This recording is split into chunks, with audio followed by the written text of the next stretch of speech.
अच्छा बच्चों, आज का जो हमारा टॉपिक है वो क्या है? TPN, total parenteral nutrition. ठीक है, अब ये कब होता है? देखो बच्चे, कुछ ऐसी कंडीशन है, फॉर एग्जांपल के तौर पे एक इंसान का एक्सीडेंट हुआ और वो कोमा में चला गया।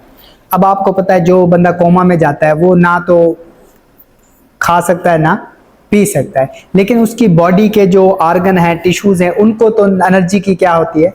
जरूरत होती है। तो हम उनको फिर, क्योंकि मुंह तो वो खोल नहीं रहा, ठीक है, तो हम उनको जो न्यूट्रिशन देंगे वो किसके जरिए देंगे?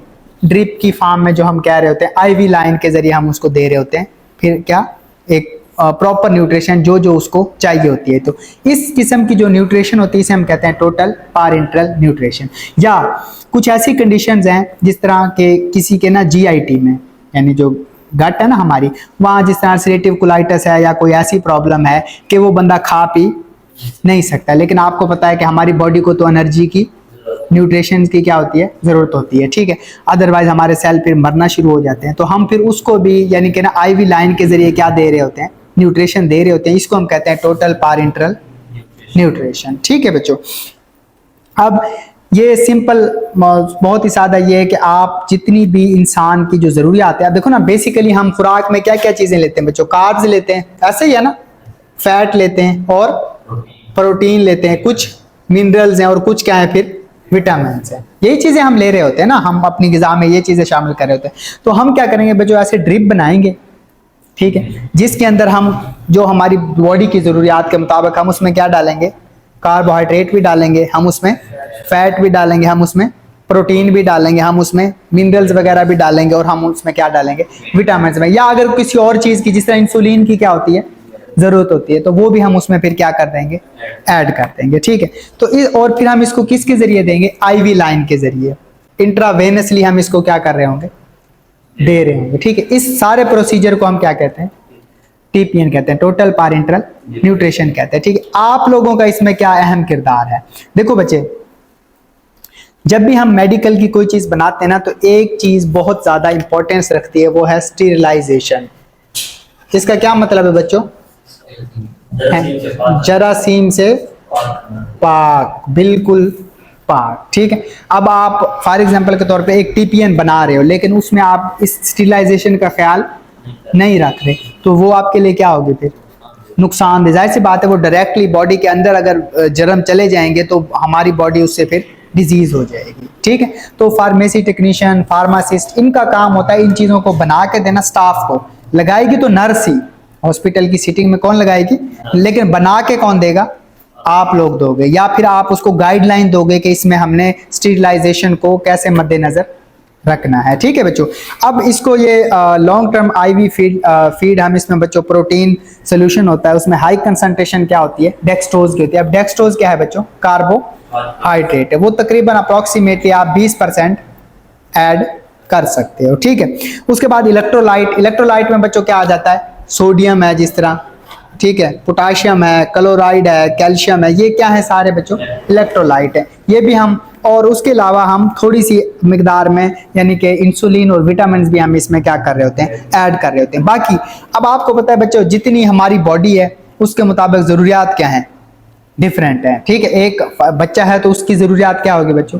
कम होगी, मुख्तलिफ होगी, और एक बड़ा इंसान है तो उसकी जरूरियात क्या होगी? तो हम फिर जरूरत के मुताबिक इन चीजों को फिर क्या कर रहे होते हैं? कम या ज्यादा कर रहे होते हैं। ठीक है, अब कंपोनेंट की बात करें तो बच्चों, मेजर जो कंपोनेंट होता है ना इसमें, वो क्या होता है? वाटर। क्या होता है बच्चों? वाटर। क्योंकि हमें पता है हमारा जो तकरीबन बॉडी का सेल है वो 70% किससे मिलकर बना हुआ है? वाटर से। तो सबसे ज्यादा जरूरत हमें किसकी होती है? वाटर की ही होती है। ठीक है, दूसरे नंबर पे है प्रोटीन। ठीक है, क्यों कि बच्चों प्रोटीन में नाइट्रोजन होता है।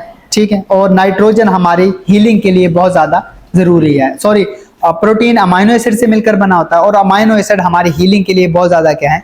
जरूरी है। ठीक है, वैसे प्रोटीन में नाइट्रोजन भी होता है, बाकी कार्ब्स और फैट में नाइट्रोजन नहीं होता। ठीक है, अच्छा, इसलिए हम इसमें प्रोटीन लाजमी डालेंगे। उसके बाद बच्चों क्या आ जाएगा? एनर्जी का सोर्स। अब प्रोटीन आपने डाल दी, क्योंकि हमें क्या चाहिए बच्चों? अमीनो एसिड चाहिए। ठीक है, फिर क्या है? फैट, और यानी एनर्जी का सोर्स इन्हीं दो चीजों से आता है, फैट और कार्ब से। हम अपनी एनर्जी किससे हासिल करते हैं? प्राइमरी किससे? कार्बोहाइड्रेट से हासिल करते हैं। और जब कार्बोहाइड्रेट नहीं बॉडी को मिलते हैं तो फिर वो किससे हासिल कर रहा होता है? फैट से हासिल कर रहा होता है, ठीक है। तो ये हम अब कार्बोहाइड्रेट जो हम डालते हैं वो हमने पहले पढ़ चुके थे, कौन सा डालते हैं बच्चों, डेक्सट्रोज डालते हैं, ठीक है। इसकी जो रेशियो है वो हम 5 से 70% वेट बाय वॉल्यूम सोल्यूशन रख सकते हैं, ठीक है। तो जाहिर सी बात है जब हम डेक्सट्रोज डालेंगे तो ये कार्बोहाइड्रेट है, इसको फिर सेल में पहुंचाने के लिए क्या चाहिए, इंसुलिन चाहिए, ठीक है बच्चों। अगर आपके ब्लड में इंसुलिन नहीं है ना तो वो जो ग्लूकोज है, ठीक है, यानी कार्बोहाइड्रेट है, वो आपके ब्लड में तो घूमते रहेंगे, सेल में नहीं जाएंगे। तो इसलिए आपने शुगर के जो पेशेंट होते हैं ना, आपने देखा होगा कि उनकी ब्लड शुगर जो होती है वो 300-400 तक भी पहुंच रही होती है। वो क्या रीजन होती है, इंसुलिन बन नहीं रहा था। तो इंसुलिन बनेगा तो सेल ओपन होगा और ग्लूकोज किधर इंटर हो जाएगी, सेल के अंदर इंटर हो जाएगी, ठीक है। तो हम इसमें अगर ज्यादा डेक्सट्रोज डालोगे तो इंसुलिन भी आपको क्या करनी पड़ेगी, ज्यादा डालनी पड़ेगी, ठीक है बच्चों। फैट हम इसके लिए मतलब ऑयल एमल्शन बनाते हैं, ठीक है, उसको हम दे रहे होते हैं, वो भी एनर्जी का बच्चों क्या होता है, सोर्स होता है। क्योंकि हमें पता है कि अगर 1 ग्राम फैट या ऑयल को आप बर्न करो तो कितने कैलोरीज मिलते हैं बच्चों, 9 कैलोरीज मिलते हैं, ठीक है। तो ये हमें यानी कम मिकदार में ज्यादा एनर्जी दे रहे होते हैं, ठीक है। फिर बच्चों इलेक्ट्रोलाइट आ जाते हैं, मैंने अभी आपको बताया था इलेक्ट्रोलाइट में क्या क्या है बच्चों, सोडियम, पोटाशियम, कैल्शियम, ये जो है ना ये सारे क्या है बच्चों आपके, मैग्नीशियम वगैरह, फास्फेट वगैरह, ये आपके इलेक्ट्रोलाइट है। इसके अलावा बच्चों क्या होते हैं, ट्रेस एलिमेंट होते हैं। क्या होते हैं बच्चों, ट्रेस एलिमेंट होते हैं जो बहुत ही कम मिकदार में हमें चाहिए होते हैं, ठीक है। जैसे कि बच्चों उसने एग्जांपल है जिंक है, कॉपर है, मैग्नीशियम है, ये हमने पढ़ा था ना एंजाइम वाला चैप्टर, वहां एज ए को फैक्टर यानी हमें रिएक्शन में क्या कर रहे होते हैं, हेल्प आउट कर रहे होते हैं, ठीक है। फिर बच्चों विटामिन एंड मिनरल्स आ जाते हैं। अब आपको पता है कि 2 टाइप के विटामिन होते हैं, एक फैट सोलेबल होते हैं और दूसरे वाटर सोलेबल। तो फैट सोलेबल में कौन कौन से हैं, विटामिन के है, डी है, ए है, ई है, ठीक है। बाकी जो बी कम्प्लेक्सेस या सी है वो क्या है बच्चों, वाटर सोलेबल है। तो वो भी हमें चाहिए होते हैं, जितनी जो बॉडी की जरूरत होती है वो भी हम इस चीज में क्या कर देते हैं, फिर ऐड कर देते हैं, ठीक है। मिनरल्स वगैरह भी हम इसमें क्या कर देते हैं, फिर ऐड कर देते हैं, ठीक है। यहाँ बच्चों आपका एक थोड़ा सा चार्ट बनाया हुआ, इसमें ना एक अडल्ट और एक चिल्ड्रन, उसकी नीड के मुताबिक वाटर, एनर्जी और अमीनो एसिड क्या किए हुए हैं, डाले हुए हैं। वाटर तो बच्चों दोनों को क्या चाहिए, सेम चाहिए, मतलब कि 1 किलोग्राम पे हम 30 से 40 ml उसको क्या देंगे, वाटर देंगे, ठीक है। और एनर्जी की बात करें तो जाहिर सी बात है अडल्ट की एनर्जी नीड क्या होती है, ज्यादा होती है, तो उसे 30 से 60 किलो कैलोरीज पर केजी पर डे के हिसाब से चाहिए, ठीक है। और चिल्ड्रन को 20 किलो कैलोरीज पर केजी पर डे के हिसाब से चाहिए, ठीक है। और अमीनो एसिड्स की बात करें तो बच्चों एक अडल्ट को कम और बच्चे को ज्यादा चाहिए, क्योंकि बच्चा क्या कर रहा होता है, ग्रो कर रहा होता है। तो जाहिर सी बात है जब ग्रोथ में प्रोटीन बड़ी इंपॉर्टेंट, क्योंकि देखो बच्चों हमारे बाल, हमारी स्किन में मैक्सिमम अमाउंट क्या होती है, प्रोटीन की होती है। तो प्रोटीन होगी तो ये चीजें बिल्ट अप कर पाएंगी, ठीक है। तो इसलिए बच्चे में थोड़ी सी ज्यादा अमीनो एसिड चाहिए और अडल्ट में थोड़े कम चाहिए, ठीक है। ये वैल्यूज यहाँ पे लिखी हुई है। अब बच्चों ये इसके कंपोनेंट हो गए, ठीक है। आगे हम चलते हैं, जो बैग होता है, जो टीपीएन या एचपीएन का बैग होता है ना बच्चों, वो अगर हम देखें तो ये क्या होना चाहिए, स्टीरलाइज होना चाहिए। क्या होना चाहिए बच्चों, स्टीरलाइज होना चाहिए। हम पहले यूज करते थे पीवीसी के बैग, पॉलीविनाइल क्लोराइड, ठीक है, पॉलीविनाइल क्लोराइड। लेकिन अब हम यूज करते हैं इथाइल विनाइल एसीटेट के बैग, ठीक है। अब ये हमें ज्यादा वो कहते हैं। अब बच्चों अब आपने ना बनाना शुरू कर दिया। Additional component of the TPN क्या हो गया, सबसे पहले तो बच्चों आपने ना अमीनो एसिड और ग्लूकोज को बैग में ऐड कर देना है। क्या करना है, ये बच्चों एक बैग ले लिया आपने, फॉर एग्जांपल के तौर पे ये एक बैग ले लिया, ठीक है। इसमें सबसे पहले क्या आएंगे, अमीनो एसिड और ग्लूकोज, ठीक है बच्चों। अमीनो एसिड और ग्लूकोज को क्या कर देना, ऐड करना है। फिर आपने क्या करना है, फैट ऐड करना है। फिर क्या करना है, फैट ऐड करना है, ठीक है।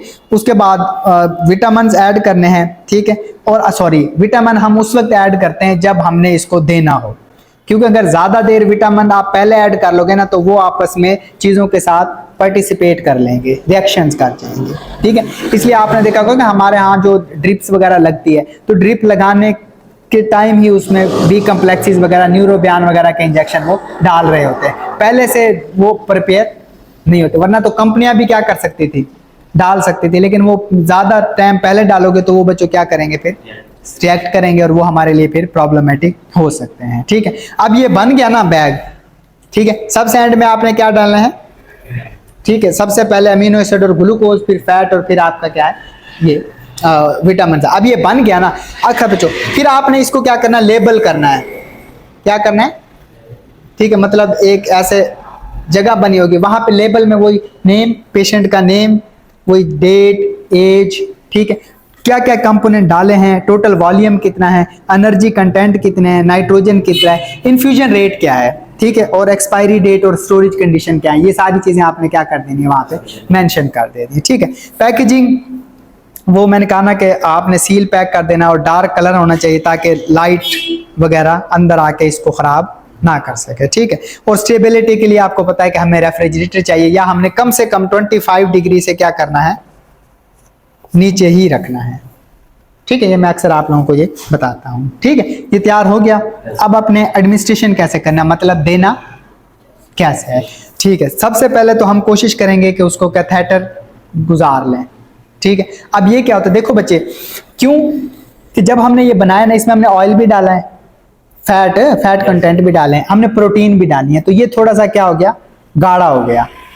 ब्लड की कंसंट्रेशन से ये क्या हो गया, गाढ़ा हो गया। अगर आप इसको पेरिफेरली दोगे ना, मतलब छोटी वेन्स में दोगे, तो ये मसला क्रिएट कर सकता है। तो हम कोशिश करेंगे कि इसको किसी लार्ज वेन में डाल दे। अब लार्ज वेन क्या होती है, ये आपकी इसमें भी बनी हुई है, ये बच्चों हार्ट से ना, ये आपके जिसे हम शाहरग कह रहे हो, सुपीरियर वेना केवा, ठीक है, यहां से एक वेन निकलती है, सब क्लेवियन वेन। कौन सी, सब क्लेवियन, वो फिर आगे जाके आपके हाथ में डिवाइड हो रही होती है। हम कोशिश करते हैं कि ये आपकी क्लेविकल क्या है, बोन्स है, ठीक है, यहां से निकले, तो यहां से हम कैथेटर पास करके, ये तस्वीर आप देखोगे ना, आपको थोड़ी सी आइडिया हो जाएगा, ठीक है।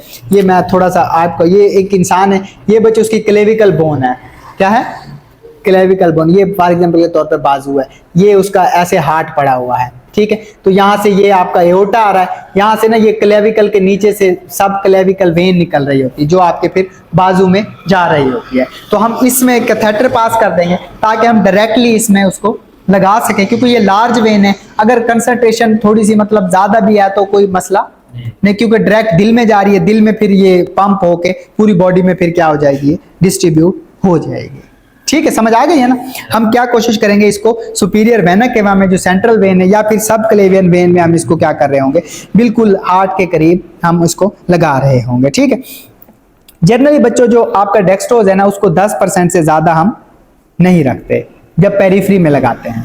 पेरिफ्री का मतलब पता है ना, जब हम हाथ या पाँव में छोटी वेन में लगाएंगे, तो जो डेक्सट्रोज है उसकी परसेंटेज कितनी होनी चाहिए, 10% से कम होनी चाहिए, ठीक है। हाँ, अगर सेंटर में लगा रहे हो तो फिर आप इसको ज्यादा कर सकते हो, यानी सुपीरियर वेना केवा में लगा रहे हो, ठीक है, या सब क्लेवियन वेन में अगर हम इसको लगा रहे हैं तो फिर आप 10 से भी ज्यादा हो जाएगी तो कोई मसला नहीं। क्यों, ये समझो डेक्सट्रोज जिस तरह चीनी गाढ़ा करती जाएगी ना, ये भी सोल्यूशन को क्या करते जाएगा, गाढ़ा करता, जितना गाढ़ा होगा वो फिर हमारे लिए क्या होगा, प्रॉब्लम क्रिएट करेगा, ठीक है बच्चों। अब इसकी बच्चों कुछ टाइप है, जिस तरह सीवी टीपीएन है, ये सेंट्रल वेन, यानी ये सिर्फ किधर लगेगा, सेंट्रल वेन में, यानी बड़ी वेन में लगेगा। फिर टोटल पेरेंटल न्यूट्रिशन है, ये जनरलाइज टर्म यूज होती है। फिर पीपीएन है, पेरिफेरल पेरेंटल न्यूट्रिशन, मतलब इसको आप छोटी वेन में भी क्या कर सकते हो, लगा सकते हो, ठीक है। उसके बाद मतलब एचपीएन है, होप पेरेंटल न्यूट्रिशन। देखो बच्चे, कुछ पेशेंट ऐसे होते हैं कि जो होम बेस होते हैं, वो मतलब हॉस्पिटल में नहीं रह पाते, ठीक है, तो उसके लिए फिर हम ऐसी प्रिपरेशन बनाते हैं। आप देखो ना, वहाँ डेली डॉक्टर तो नहीं आ सकते ना, या नर्स हमें वहाँ रखनी पड़ेगी, तो हम कुछ ऐसी प्रिपरेशन करेंगे ताकि वो इजी टू एडमिनिस्ट्रेशन हो जाए, ठीक है, उसका मसले मसाइल क्रिएट ना हो, ठीक है। अच्छा बच्चों, इसमें किस किस कंडीशन में हम ये कर रहे थे, ये मैंने पहले भी आपको बता दिया। कुछ तो बच्चों आपकी जीआईटी की कंडीशन है, जिस तरह अल्सरेटिव कोलाइटिस है या पैंक्रेटाइटिस है, और उसके अलावा क्या मेल अब्जॉर्प्शन सिंड्रोम में क्या आप कोई भी चीज खा रहे हो वो अब्जॉर्ब नहीं हो रही, ठीक है। ट्रोमा है, कोई सीवियर बर्न हो गया है, अक्यूट रीनल फेलियर है, या अब्डोमिनल कोई सर्जरी हुई है जिसमें आपने अब्डोमिन को रेस्ट देना है, उसको कोई भी खुराक वगैरह नहीं देनी, ठीक है। अब रोल ऑफ फार्मासिस्ट क्या आ जाता है इधर। सबसे पहले वही तो बच्चों एसेप्टिक टेक्निक है, क्या है, जरासीम से बिल्कुल इसको क्या करना है, पाक करना है, ठीक है। फिर आपने टीपीएन को हैंडल और सेटलिंग ये वगैरह आपकी जिम्मेदारी है। फार्मूलेशन ऑफ रिक्वायरमेंट ये फार्मेसी असिस्टेंट या फार्मासिस्ट की जिम्मेदारी है। उसके बाद है बच्चों स्टेबिलिटी प्रॉब्लम और स्टोरेज कंडीशन, ये सारी की सारी आपने क्या कर देनी है, बयान कर देनी है, ठीक है। यहाँ हम इनकी थोड़ी सी डिटेल पढ़ लेते हैं। एसेप्टिक डिस्पेंसिंग को अगर हम देखें तो इसमें आपने बच्चों यही करना है कि बनाने से लेके उसको एडमिनिस्ट्रेशन करने तक उसको जरासीम से क्या रखना है, पाक रखना है, ठीक है। सारी की सारी एसेप्टिक टेक्निक आपने यूज कर ली। स्टीरिलाइजेशन क्या वो प्रोसेस है जिसमें हम बैक्टीरिया को क्या कर रहे होते हैं, किल कर रहे होते हैं, ठीक है। तो इसके लिए बच्चों दो चीजें अप्रोचेज, एक टर्मिनल स्टीरिलाइजेशन होती है, दूसरी एसेप्टिक प्रोसेस है। एसेप्टिक का मतलब है कि बिल्कुल ही जानदार को खत्म कर दो, ठीक है, वह उसको ना एक उसका कहते हैं वजूद ही वहां पे मौजूद ना रहे। टर्मिनल स्टीरिलाइजेशन क्या है, ये बच्चों वो स्टीरिलाइजेशन है कि जब आप सारे सामान को बना लेते हो और एट द एंड में उसको क्या कर देते हो, स्टीरिलाइज कर देते हो, इसको हम क्या कहते हैं, टर्मिनल स्टीरिलाइजेशन कहते हैं, ठीक है। कि यानी कि पहले अगर थोड़ी बहुत कोताही फॉर एग्जांपल हो भी गई है तो एट द एंड पे वो क्या हो जाए, खत्म हो जाए, जान छूट जाए, ठीक है। इसको हम क्या कहते हैं बच्चों, टर्मिनल स्टीरिलाइजेशन कहते हैं, ठीक है। फिर आ जाती है बच्चों एसेप्टिक प्रोसेस, जिसमें हम मतलब प्रोडक्ट को पैक करते हुए उसको उसकी मेंटेन रखते हैं स्टीरिलिटी को, ठीक है। ये सिंपल आइडिया है कि आपने उसकी हर जो कंटेंट है ना उसको क्या करना है, स्टीरिलाइज करना। फॉर एग्जांपल कैप है, बॉडी है, फिर पैकेजिंग है, सबको क्या कर लेना है, स्टीरिलाइजेशन कर देना है, ठीक है।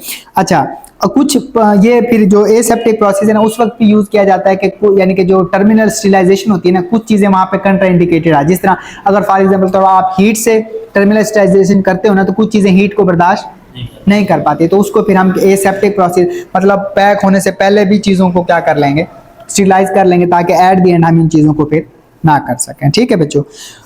ये तकरीबन आपका कंप्लीट हो गया। मजीद अगर इससे रिलेटेड कोई क्वेश्चन हो तो आप पूछ सकते हैं।